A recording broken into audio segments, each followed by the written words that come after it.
Bueno, no sé si se me pasa algo, eran muchas cosas, pero quiero entrar inmediatamente a una palabra bien precisa y quiero hablar acerca de fe inquebrantable. Ya usted vio por ahí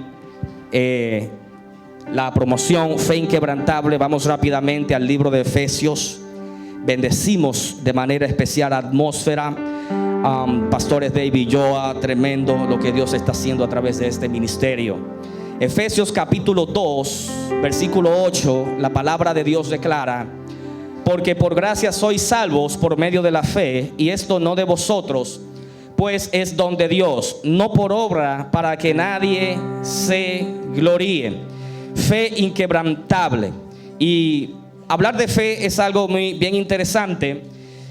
Santiago 2 versículo 9 dice: tú crees que Dios es uno, bien haces. También los demonios creen y también tiemblan. La fe de la cual yo vengo a hablarle no es una fe sencilla. Cuando oímos hablar de fe, creemos que se nos habla de el simple acto de creer que algo va a suceder. Pero la fe que Dios espera de nosotros es mucho más que eso. Es mucho más que nosotros creer que Dios puede hacer algo en nuestra vida. Es mucho más que eso. Cuando usted profundiza en la Biblia sobre lo que es la fe para Dios, usted se va a dar cuenta de que no es solamente el instrumento que Dios nos ha entregado para tener acceso a los recursos espirituales que ya nos pertenecen. Eso es solamente una parte de la fe. Pero la fe tampoco es optimismo. La fe no es usted creer que simplemente todo irá bien. La fe no es ese positivismo psicológico que el mundo nos ha vendido. No. Cualquiera puede tener optimismo, cualquiera puede creer que las cosas van a marchar bien y no necesariamente tenga fe. Por lo menos no la fe que Dios espera que nosotros tengamos. Cuando usted lee la Biblia y cuando se habla de fe, la definición por excelencia ya usted la ha escuchado, y es Hebreos capítulo 11 versículo 1. Es pues la fe, la certeza de lo que se espera y la convicción de lo que no se ve. Cuando usted lee esto, usted piensa que cuando se nos habla de fe, se nos está hablando de algo pero muy sobrenatural, de algo invisible y de algo a lo que nosotros no tenemos alcance y no tenemos acceso, porque se nos está hablando acerca de la certeza de lo que se espera y la convicción de lo que no se ve. Pero la verdadera definición que la Biblia le está dando a la palabra fe radica en dos palabras, que son certeza y convicción. O sea, es estar seguro de algo y estar convencido de algo a pesar de que no lo podamos ver físicamente. Y el hecho de que usted no pueda ver algo con sus ojos no significa que ese algo no exista. De hecho, lo invisible y lo sobrenatural de Dios es más real que las cosas que usted puede visualizar con sus ojos. El mismo Hebreos capítulo 11 declara que lo que se ve fue hecho de lo que no. Así que el mundo espiritual, lo que no se ve, es el mundo causal, es el mundo que da origen a las cosas que hoy nosotros podemos ver. Así que es más fantasioso y más ilusorio lo que usted puede ver con sus ojos que lo que usted no puede ver con sus ojos. Amén. Denle un aplauso a Cristo en esa hora. Ahora, cuando hablamos de fe, esa palabra que se traduce fe viene del griego, que es pistis. Diga pistis, si todo fino. Y pistis significa fidelidad o constancia. Cuando usted lee estos términos, usted se da cuenta que a medida que profundizamos en lo que es la fe realmente, se da cuenta que la fe no es una varita mágica que Dios nos ha puesto en las manos para nosotros creer por un milagro o para creer por algo sobrenatural que Dios puede hacer a favor de nosotros. Cuando se habla de fe, se habla de actuar con firmeza, actuar con confianza, actuar con constancia y actuar con verdad. Es ser fiel a la verdad. Fe tiene más que ver con carácter que con el simple hecho de usted creer que algo pueda pasar. Si nos vamos al origen hebreo de la palabra es emuná. ¿Qué significa emuná para los judíos? Es una convicción innata. Es algo de lo que usted está convencido desde que usted tuvo conciencia humana. Es una percepción de la verdad que trasciende la razón. Oye, no que va de la razón, sino que la trasciende, que va por encima de la razón. Porque la razón nos puede a nosotros ayudar a entender lógicamente las cosas que podemos ver. Pero le va a costar mucho a la razón convencernos de algo que nosotros nunca hemos visto. Y es ahí donde entra la fe. De manera que la fe de la que la Biblia nos está hablando, y la fe que Dios espera que tú tengas en este tiempo, no es algo utópico, no es algo ilusorio, no es algo que no se pueda alcanzar. Y la gran pregunta aquí es: ok, pastor, usted me está hablando de fe, me está hablando de una fe que yo necesito desarrollar en este tiempo. La pregunta sería: ¿cómo yo puedo desarrollar esa fe? Si la fe es la certeza de lo que se espera y la convicción de lo que no se ve, significa que para desarrollar esa fe yo necesito tener contacto con aquello que no se ve. ¿Cuál es la fórmula mágica para yo desarrollar mi fe? Usted entrar al mundo de donde se produce la fe, de donde existe la fe. La fe es la certeza de lo que se espera y la convicción de lo que no se ve. De modo que usted no puede desarrollar una fe leyendo libros. Usted no puede desarrollar una fe escuchando muchos mensajes en YouTube. Usted no puede desarrollar una fe relacionándose quizás con aquel que tiene fe. Para usted producir esa fe dentro de usted, usted tiene que ir al origen de donde se produce esa fe, que es el mundo de los espíritus, es el mundo de Dios. Apláudale si le va a aplaudir en esta hora. En otros términos, usted tiene que orar. Usted tiene que tener comunión, usted tiene que tener intimidad.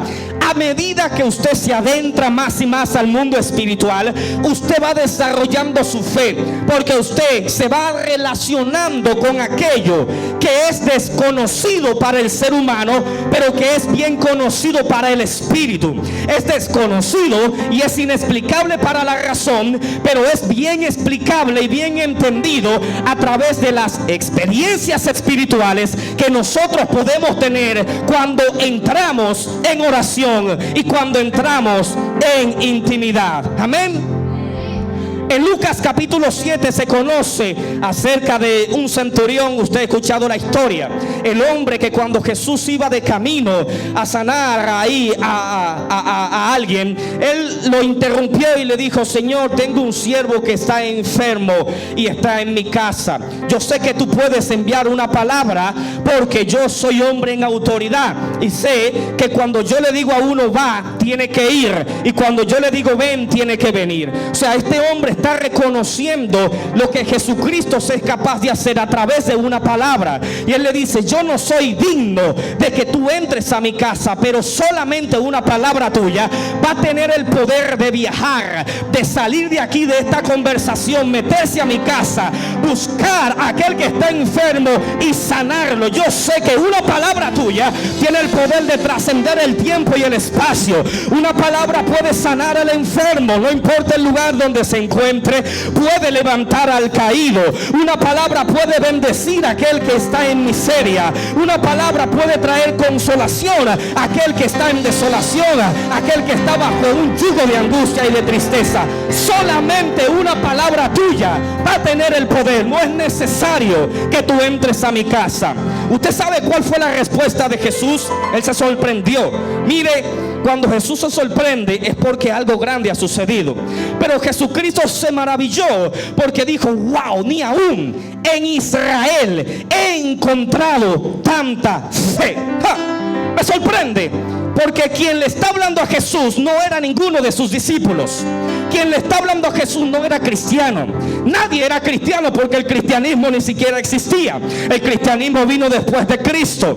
Pero el que le está hablando no era un seguidor de Jesús, era un agente del mundo. Y esto me explica a mí por qué muchas veces la gente que quizás no conoce a Dios o que no está tan bien con Dios para usted logra recibir más que usted y que yo. ¿Sabe por qué? Porque que ha entendido y ha podido desarrollar una fe que usted con sus 20 años en el Evangelio todavía no ha podido desarrollar. ¿Sabes por qué? Porque la fe no es algo mecánico, la fe no es algo ritualista, la fe no es algo que usted pueda hacer en la tierra para producirla. La fe es un asunto de usted vaciarse de sus preceptos, de lo que usted cree que sabe, de usted creer que se la sabe toda, que siempre tiene la razón, y entender que hay un Dios que es capaz de hacer posible todas las cosas.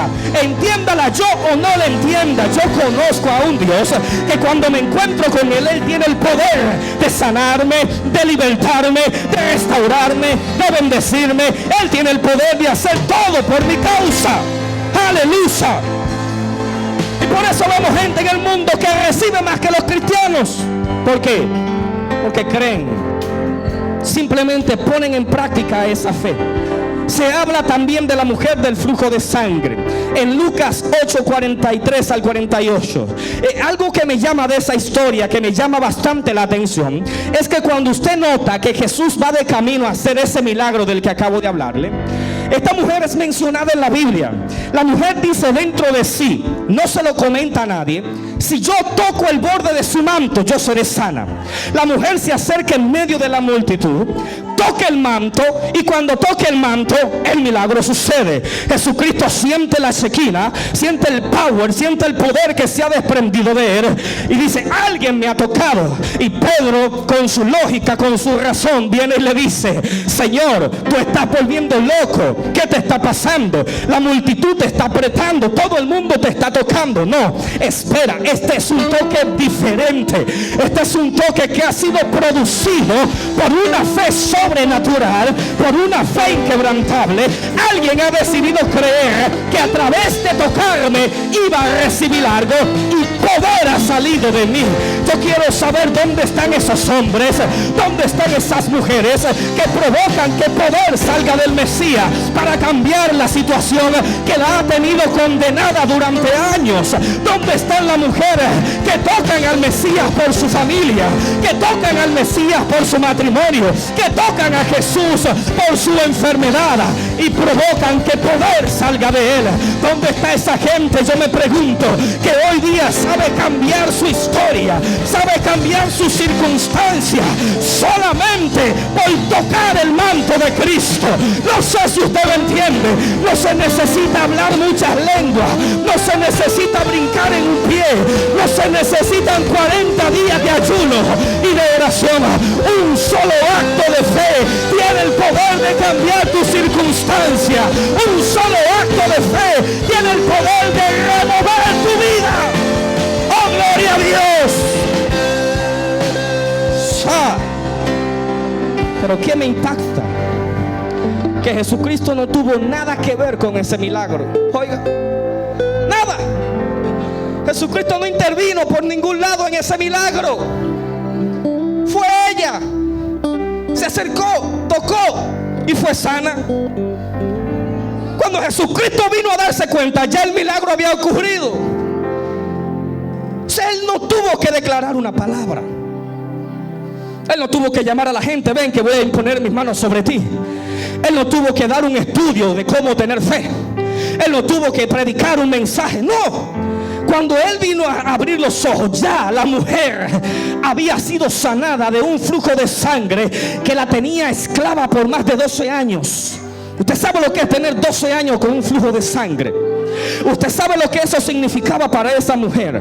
Y no solamente eso, yo no sé cómo esa mujer llegó a tocar a Jesús, porque el problema de esa enfermedad en aquellos tiempos es que este tipo de mujer era tenida, al menos en la sociedad, era rechazada, era discriminada, era echada a un lado. Lo que me dice a mí, amado, que para esta mujer poder llegar a tocar el borde del manto de Jesús, tuvo tuvo que bracear mucho contra muchos hombres, contra muchos guardaespaldas, contra muchos soldados. Eso me dice a mí, amado, que lo que Dios tiene para ti, usted tiene que pelearlo, usted tiene que batallarlo, usted tiene que tener fe, sí, pero si es cierto que usted tiene fe, usted no podrá quedarse sentado en el lugar donde usted está, porque la fe te provoca a tu accionar, a movilizarte, a pararte, a hacer algo por alguien, a hacer algo por ti.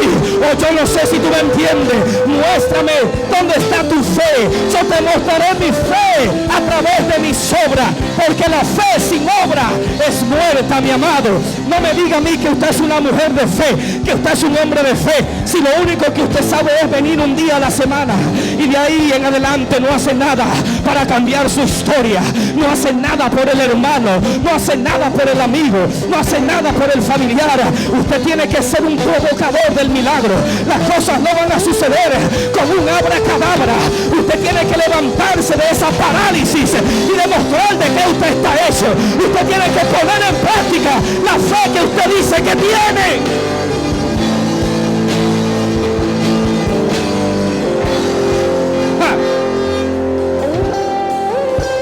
¿Qué es lo que está pasando aquí?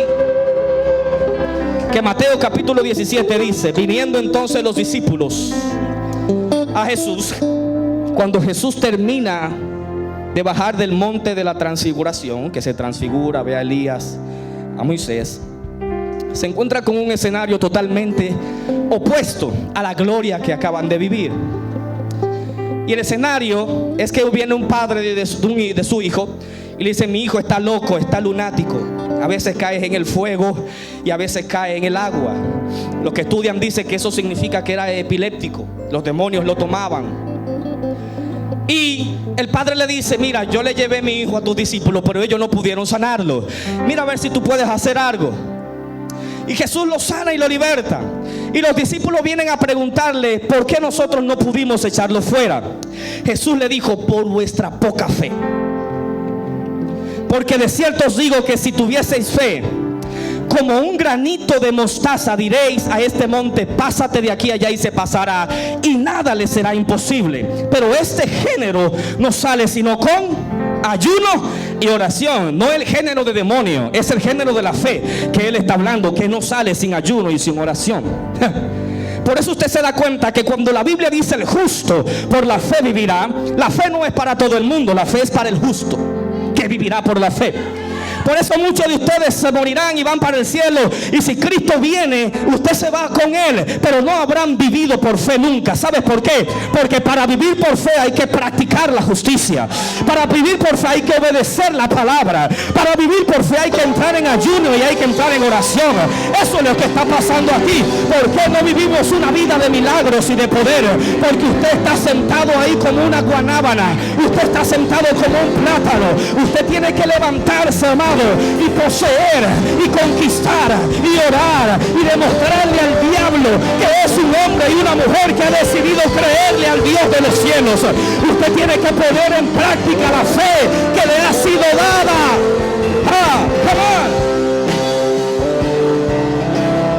Algo que me llama la atención de estos 3 versículos es que la fe, me doy cuenta que es algo que no viene de la noche a la mañana. La fe no es que ¡pum!, hay un don de fe. Lo dice 1 Corintios capítulo 12, dentro de los 9 dones del Espíritu. Hay un don de fe, pero de la fe que yo te estoy hablando es una fe que viene por medida. Pastor, usted me está diciendo que hay alguien que puede tener más fe que yo. La fe es por medida. No es el hecho de que yo tengo fe o no tengo fe. No, mi hermano. Usted puede tener poca, poquita, mucha o mediana fe. A eso Jesucristo se está diciendo. Se lo acabo de leer en Mateo 8, cuando él dice: al centurión, ni aún en Israel he hallado tanta fe. Cuando dice tanta, significa que encontró mucha. Y si hay mucha, puede haber poca. Ni aún en Israel he hallado tanta fe. Pero en este verso que le acabo de leer, Jesucristo se lo dice claro. Ustedes saben por qué no pudieron echar fuera a ese demonio: por vuestra poca fe. Así que la fe no es algo que se obtiene y ya, es algo que usted tiene que desarrollar. La fe es por niveles, la fe es por dimensiones. La fe es algo que usted hoy puede tener un nivel de fe y mañana puede cultivar otro nivel de fe y pasado puede ir creciendo en esa fe. Eso es lo que Jesucristo le está diciendo. Y se lo dice claro cuando le dice: si tuviesen fe como un grano, si tuviesen una fe de este tamaño, todo le sería posible a ustedes. Todo, absolutamente todo. Así que la fe es algo que nosotros estamos llamados a provocar. Yo le estoy diciendo esto, mis amados, porque yo creo que ya se está acabando el relajito de usted vivir 40 años dando vueltas en el mismo ciclo de fracaso, en el mismo ciclo de derrota. Esta iglesia tiene que entrar en un nivel de fe sobrenatural. Los milagros tienen que ocurrir. Ese tiene que ser tu día a día. Las sanidades tienen que ocurrir. Las deudas tienen que ser sanas. Tienes que ser libre. Tus familiares tienen que ser libres. El diablo tiene que huir de tu casa, de tu entorno, de tu residencia, porque usted está llamado a vivir de fe en fe y de poder en poder. Vamos a ver si le acabó el cuento de Paquito ese al diablo, de tenerte sumergido en el llanto, en el dolor y en la derrota. Vamos a provocar lo sobrenatural de Dios. Vamos a poner en práctica este asunto que decimos que tenemos. ¿Para qué sirve el evangelio? ¿Para qué sirve la fe? ¿Para qué sirve todo esto? Para venir aquí un día a la semana. Algo tiene que suceder, algo tiene que cambiar. Lo sobrenatural tiene que venir a mi casa, tiene que venir a mi vida. No puede ser, amado, que yo diga ser portador de una fe sobrenatural y viva mi vida como la vive todo el mundo. Yo tengo que ver el poder de Dios en mi casa. Yo tengo que ver el poder de Dios en mi familia. Yo tengo que ver la gracia regeneradora de Cristo obrando dentro de mí. Yo no puedo vivir en derrota. Yo no puedo vivir en fracaso. Yo me voy a sacudir. Yo voy a entrar en otro nivel de fe. Yo voy a aumentar mi dimensión. Yo voy a ir más allá.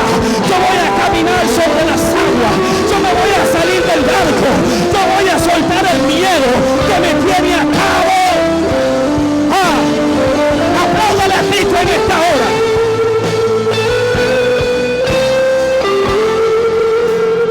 Mire, mi amado, prepárese, porque en este ministerio vamos a probar a Dios. Aquí vamos a buscar a Dios como nunca lo hemos buscado. Vamos a orar como nunca hemos orado. Vamos a gemir como nunca hemos gemido. Vamos a clamar como nunca hemos clamado. Y vamos a probar si algo no va a suceder de parte de Dios. Mire, mi amado, estoy seguro que los cielos se abrirán sobre ti. Los cielos se abrirán sobre tu casa. Los cielos se abrirán sobre tu familia. Tus hijos van a profetizar. Vas a ser ensanchado. Vas a ser elevado. Vas a ser llevado a otro nivel de gloria. Rapakatarabasai.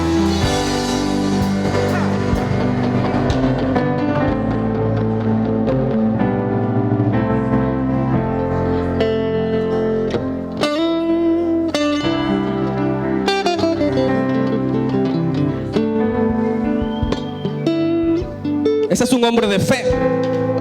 Esa es una mujer de fe, solemos decir, cuando vemos que Dios usa a alguien para hacer un milagro. Eso es un don, amado. Eso es un don. Ese para mí, ¿quién es? Es una mujer o un hombre de fe. Aquel que atraviesa obstáculos, aquel que pasa pruebas y desiertos y aún así permanece en los caminos del Señor. Por eso le dije, la fe tiene más que ver con carácter que con dones. La fe tiene que ver con coraje, tiene que ver con determinación, tiene que ver con entereza, mi hermano, tiene que ver con no ser un hombre o una mujer de doble ánimo, que hoy sí, que mañana no. La fe no tiene que ver con emociones, no tiene que ver con sentimientos. La fe es una convicción que supera la razón. La fe no tiene que ver con que el que me ofendió ni el que intentó insultarme. La fe no le importa eso. La fe te hace echar raíces, la fe te clava, la fe te cimienta, mi hermano, la fe te catapulta hacia otros niveles de gloria. La fe te hace inquebrantable, te hace indestructible, te hace inamovible. La fe, mi hermano, hace que usted no doble su rodilla ante Baal, ante este sistema podrido que quiere hacernos renegar de nuestra fe. Aquí no vamos a renegar de nuestra fe. Mi Dios es mi Dios y lo será por siempre. Le guste o no le guste al diablo, le guste o no le guste al jefe. Tócame si tú quieres, pero aquí yo voy a soltar una palabra de Dios cuando Dios la ponga en mi boca. Yo soy un hombre de fe. Aquí yo voy a hacer lo que Dios quiere que yo haga. Soca, pa, pa, pa, pa.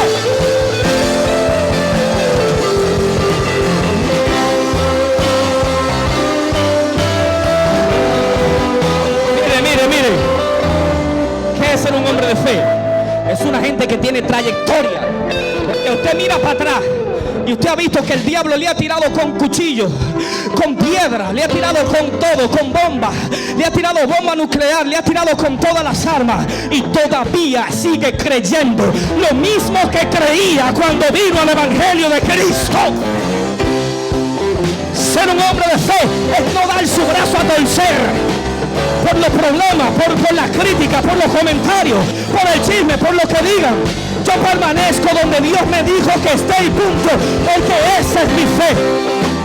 Mi fe es más grande que tu problema. Mi fe es más grande que la mala imagen que tú puedas tener de mí. Mi fe es más grande que lo que tú piensas de mí. Mi fe es más grande que tu chisme, que tu comentario. Mi fe es más grande que todos los demonios, que toda la brujería que me están haciendo. Mi fe es más grande que los hechizos. Mi fe es más grande que todo. Mi fe me hace indestructible. Mi fe me hace inquebrantable. Me hace indomable. Me hace abasata.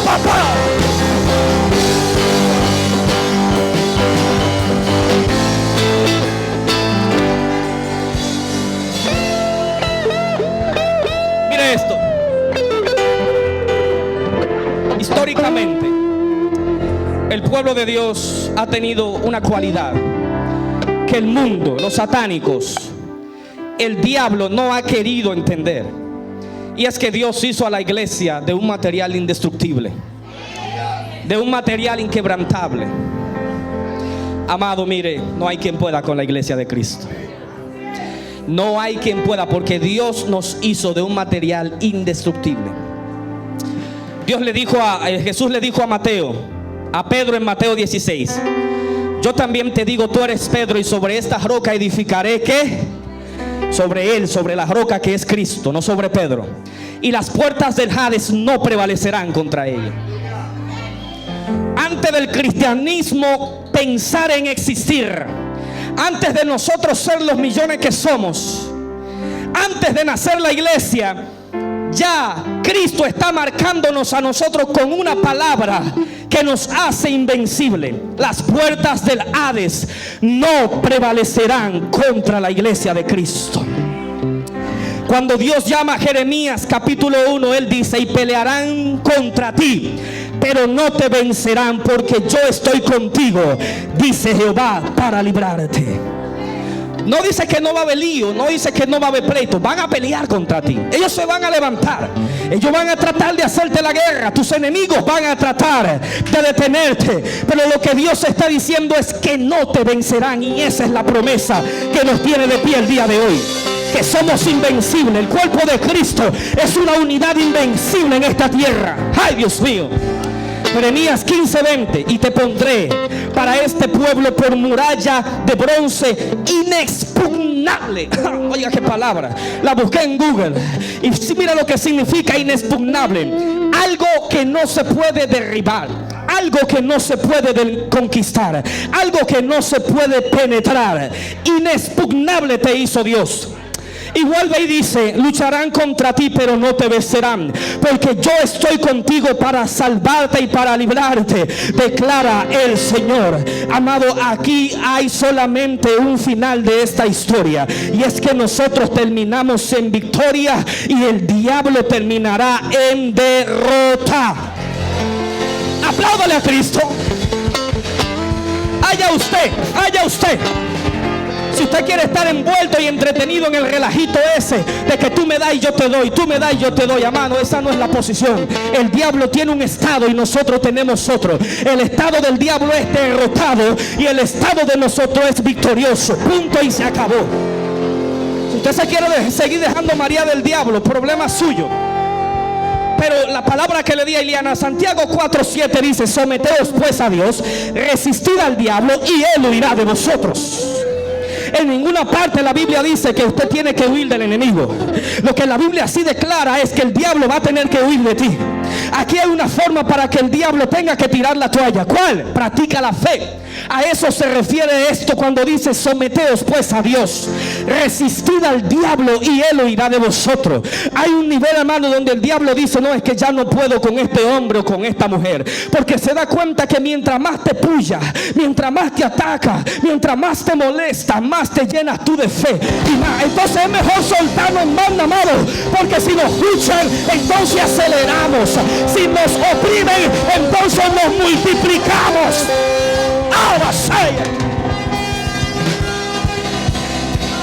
¿Cuál es esa fórmula que hace a la iglesia inquebrantable? Fe. Se llama fe.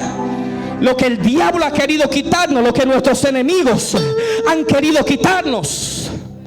Escuche esto que encontré. El cristianismo en todas sus vertientes fue la religión más perseguida del siglo XX. Miles de hombres y mujeres dieron su vida por defender sus ideales y su fe, desde el origen de las persecuciones hasta nuestros días.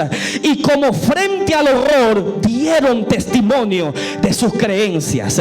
Hemos sido el grupo social más perseguido, más maltratado, amado. Han tratado de detenernos, han tratado de exterminarnos. Usted lo encuentra desde el libro de Éxodo capítulo 1, cuando Herodes, el faraón, supo que nacería el que iba a libertar al pueblo.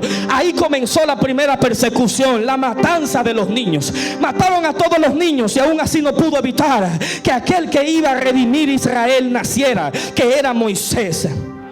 Luego vino con la matanza de los niños, segunda matanza de los niños. Herodes, cuando supo que Jesucristo, el redentor de la humanidad, iba a nacer, desató otra persecución y mató a todos los niños. Otra cosa con lo que el diablo pensó, pero que ya estaba escrito que iba a detener a la iglesia, fue con la humillación, la muerte y la crucifixión de Cristo. Pensó que la muerte iba a tener poder sobre el nacimiento, pero Jesucristo venció a la muerte en la cruz del Calvario, resucitando al tercer día en poder, en gloria y con el testamento que nuestra fe no es inquebrantable. La persecución sigue a lo largo de toda la historia. Usted se da cuenta que a Esteban lo mataron a pedradas en el libro de Hechos capítulo 7, y ahí se armó un corre-corre, la persecución de los cristianos. En el año 70 Tito le prende fuego a Jerusalén y culpa a los cristianos, el rey Nerón, y ahí se desata otra persecución. Dicen los historiadores que ahí murieron los mártires. Pedro, que murió boca abajo porque dijo: no soy digno de que me crucifiquen como mi maestro, y hubo que crucificarlo boca abajo. Y Pablo, que murió decapitado dentro del imperio romano, acabando de dar un mensaje de salvación que hasta el mismo rey estuvo a punto de convertirse. Y ahí se desarrolla toda la persecución de los cristianos a través de la Biblia. Tertuliano, un gran escritor, dijo que la sangre de los mártires es la semilla que implica el sacrificio voluntario de ellos para que el pueblo de Dios germine. En el año 98, escucha un poco de historia. Trajano, emperador romano, fue el primero que adoptó una medida de persecución en contra de los cristianos. Luego de eso hubieron 10 emperadores, y cada emperador se caracterizó porque desató una persecución en contra de los cristianos. Año 398 después de Cristo es cuando la iglesia se abre y dicen: no podemos detener a esta gente a través de la muerte. Mientras más lo tiramos a la hoguera, más se multiplican. Mientras más se lo comen los leones, más se multiplican. Mientras más lo decapitamos, más se multiplican. Usted sabe lo que quiso decir ese escritor cuando dijo que la sangre de los mártires era la semilla para que los cristianos florezcan. Amado, era que cada vez que la gente veía a un hijo de Dios siendo comido por los leones con sus manos arriba, ahí mismo caían miles arrodillados, creyendo y confesando a Cristo como su Salvador. Cada vez que uno era echado a la hoguera y era quemado, en ese mismo momento la gente era quebrantada y decía: pero ¿qué es lo que tiene esta gente? Que a pesar de estar siendo quemado, a pesar de saber que van a ser decapitados, a pesar de que hay un león que le está arrancando el brazo, ellos no niegan su fe, ellos no niegan a su Redentor, ellos no niegan a Cristo. Amado, la gente caía postrada pidiéndole perdón. Hay una historia, amado, de un centurión que le clavó una lanza, que decapitó a uno, y al haberlo decapitado ahí mismo cayó de rodillas y confesó a Jesús como su Salvador. Amado, la fe nos hace indestructibles. La muerte no nos puede detener. ¿Dónde está, oh muerte, tu aguijón? Oh sepulcro, tu victoria, que no pudiste vencer al Cristo de la gloria. Aleluya. A Él sea la gloria.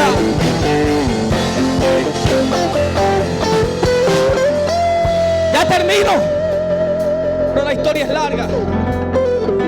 Año 1944, comienzo de la Primera y la Segunda Guerra Mundial. Hitler mata más de 6 millones de judíos en el llamado Holocausto. ¡Ja! La muerte no pudo detener al pueblo de Dios. El gran error del diablo ha sido creer que con la muerte va a poder detenernos. La muerte lo que hace es que multiplica el avance de Dios. ¿Sabe qué era lo que pasaba en ese tiempo, amado? Yo le voy a revelar esto y voy terminando. El problema que le causaba a los cristianos al mundo de aquel tiempo no era tanto un problema religioso. Escuche esto: los emperadores no tenían problema con que ellos se metieran en una cueva y adoraran a Dios. El problema de esta gente es que esta gente traía una propuesta social diferente, traía conceptos sociales no convencionales, promovían una nueva visión política y social, el establecimiento de novedades, de cambios sociopolíticos. Era inaceptable para la maquinaria burocrática del imperio de esos tiempos. ¿Qué yo te quiero decir con esto, mi amado? Que el diablo nunca va a tener problema en que usted y yo estemos aquí entre cuatro paredes adorando a Dios.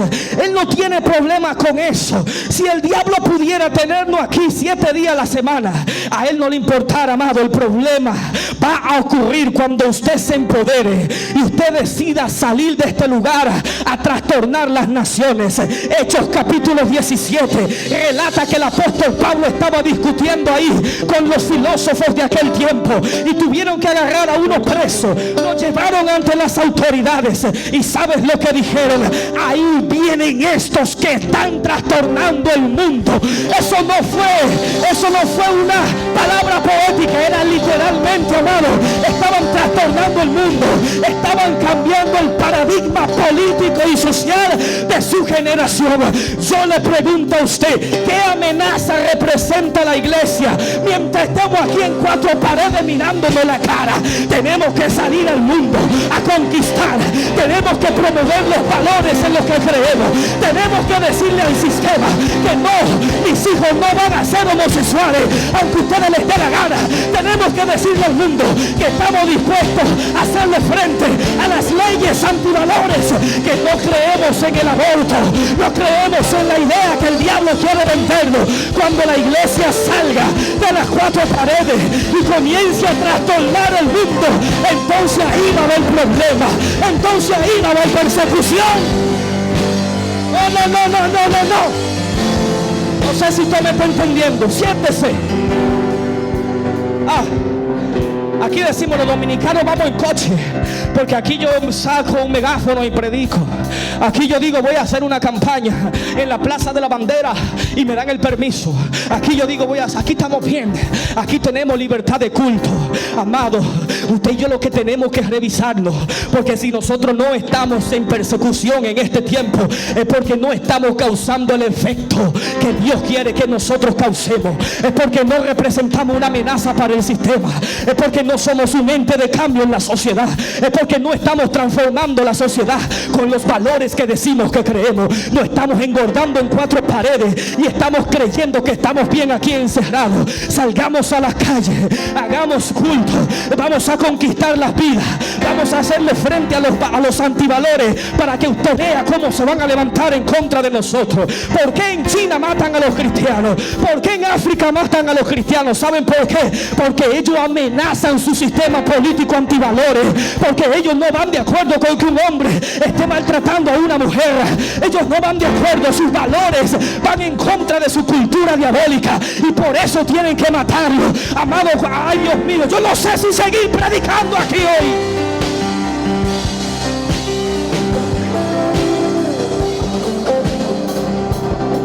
Ya termino. Profeta, ¿cuál es la guerra de este tiempo? Hoy el enemigo sabe que no puede prender una hoguera en la Plaza de la Bandera y quemar a un cristiano. Ya no. Ya se hicieron acuerdos internacionales, los derechos humanos, la ONU. Ya no se puede. Hoy no pueden echarnos a los leones. Pero amado, créame que esa guerra no ha cesado. Cambiaron la táctica porque se dieron cuenta que con la muerte no pueden detenernos. Ahora están amenazando nuestros valores y nuestras creencias. No nos están atacando a nosotros, están atacando nuestros ideales. Porque si el diablo y su sistema logra sacarle al mundo los valores que nosotros como pueblo representamos, habremos perdido la batalla. ¿Qué podría ser lo próximo? Estamos en la era de la digitalización. Ya con esto termino y le voy a dar algunos datos, porque usted tiene que ser una iglesia que esté a la vanguardia. Yo no creo en una iglesia, y se lo repito y lo estará oyendo de mí, no creo en una iglesia inerte que siempre esté a la defensiva, que reaccione cuando se le ataca. No lo creo, porque no es lo que Dios tiene para nosotros en este tiempo. No creo que Dios nos llamó a nosotros, un pueblo del linaje que nosotros somos, para estar aquí hablando entre nosotros. Creo en una iglesia que causa cambios en la sociedad. Y estamos en la era de la transformación tecnológica. Se habla de muchas cosas. La tecnología 5G, por ejemplo, usted ha oído hablar de ello, que no es más que la quinta generación de la velocidad del internet, para hablarle en términos que usted puede entender. En otras palabras, el internet que usted usa en su móvil y en su celular va a ser mucho más potente, mucho más rápido de lo convencional. El internet navega a través de las radiofrecuencias, y dicen que el uso de esas ondas electromagnéticas pueden ser cancerígenas. La Organización Mundial de la Salud desmiente eso y dice que no, pero eso es otro tema en el que yo no me voy a meter. Pero ¿qué representa la tecnología 5G? Usted ha oído hablar de eso. Yo no soy muy escatólogo, pero sí sé un poco de tecnología porque lo estudié. Y lo que dará paso a la tecnología 5G es al uso del Internet de las cosas, IoT, Internet of the Things. Con una velocidad tan potente de internet, usted va a poder controlar todo a través de su celular. Simple y sencillo. Internet de las cosas. ¿Qué significa? Con su celular usted prende el aire y ya eso existe. Usted prende el aire de su casa estando aquí en la iglesia. Con su celular usted puede parquear su carro. Con su celular usted puede apagar la nevera, puede graduar el abanico. El Internet de las cosas. Que todas las cosas estén interconectadas a internet. Bien. Que con su celular yo pueda controlar cualquier cosa que pueda conectarse a internet. Y de eso se trata el Internet de las cosas. La gran amenaza que supone, según algunos escatólogos, es que esto representa un control, ¿verdad?, de las empresas que proveen ese internet sobre todas las cosas y sobre todas las personas. Bien, y eso es supuestamente una amenaza para la fe y para el pueblo de Cristo, porque significa que los poderosos de esas redes van a tener acceso a todas mis cosas. ¿Se entiende? Ahí van a poder controlar la mente de nuestros hijos, van a poder controlar nuestro nivel de pensamiento. Ya todo eso pasa y todo eso sucede. Pero para irme un poco más adelante y más actualizado, usted ha oído quizás mencionar muchas cosas como la tecnología del metaverso. No sé si hablarle de eso a ustedes, pero eso, en términos simples, nos dirigimos hacia el metaverso. ¿Y qué es el metaverso? Cuando usted habla del metaverso, lo que yo le acabo de mencionar del Internet de las cosas es una tecnología arcaica. Porque lo que implica el metaverso es una realidad virtual paralela al mundo. Profeta, ¿con qué se come eso? Le explico. Usted ha visto juegos virtuales donde un niño se pone una gafa que le cubren casi la cara completa y el niño se siente como si estuviera dentro del juego. Y eso ya es un deporte a nivel mundial, hay campeonatos, todo eso existe. Bueno, el metaverso, en términos simples, lo que implica que esa misma tecnología y esa misma realidad se va a utilizar, pero ya no para videojuegos, sino para crear una realidad paralela en la que nosotros vivimos. Profeta, no he comido, le explico. En otros términos, cuando usted se conecte a esa gafa, usted va a entrar a una realidad paralela donde usted no va a jugar. Usted va a poder hacer reuniones de trabajo. Allí usted va a poder montar un dealer, montar una tienda. Allí usted va a poder tener una oficina de trabajo. Allí usted va a poder vender arepa. Allí usted va a poder vender bizcochito. No realmente, virtualmente, a través de muñequitos. Y usted va a ser uno de esos muñequitos. ¿Cómo las empresas nos están condicionando para que nosotros entremos en eso? Esos avatars que le presenta Instagram, que le ponen todas sus características y usted termina armando un muñequito igualito a usted, es lo mismo que usted va a hacer por en una realidad virtual. Y están condicionando nuestra mente para cuando eso llegue, el golpe no nos dé tan duro. Usted se va a conectar a esas gafas y en un mundo virtual, hay películas sobre eso, investigue y busque esa película, que eso no es mentira. Antes, 10 años atrás, cuando yo veía en las películas de que una videollamada, que yo iba a poder ver una gente en un celular, yo decía, no, pero esto es mentira, esto está muy lejos. Ya mire cómo estamos, ya ese es el día a día. Eso es la realidad. Por eso usted ve que la empresa de Facebook cambió su nombre a Meta y ahora se llama Meta porque el propietario dijo que dentro de 5 años ellos van a ser una empresa proveedora de metaverso. Ahí se va a desarrollar un sistema económico virtual, no real. ¿Qué significa eso? Que ahí usted va a poder comprarle ropa a su avatar, que va a ser usted. Va a comprar autos, va a ir a su empleo, va a ir a su trabajo. Y todo apunta al cumplimiento de eso. De hecho, el auge de las criptomonedas que tenemos hoy en día va a ser el método de pago dentro del metaverso. Profeta, usted está viendo muchos muñequitos. En 5 años hablamos, yo sé lo que le estoy diciendo. Profeta, pero usted me está hablando de otra cosa. ¿Por qué usted me trae eso? Porque es muy probable, amado, que esa sea la gran batalla. Y no estoy profetizando, estoy analizando holísticamente, un análisis, ¿verdad?, conceptual desde un panorama amplio. Que esa puede ser una gran batalla que nosotros libremos. Porque si algo tienen ese tipo de conexiones es que son extremadamente adictivas. Profeta, vamos a vivir la Matrix. Algo parecido. Algo muy parecido.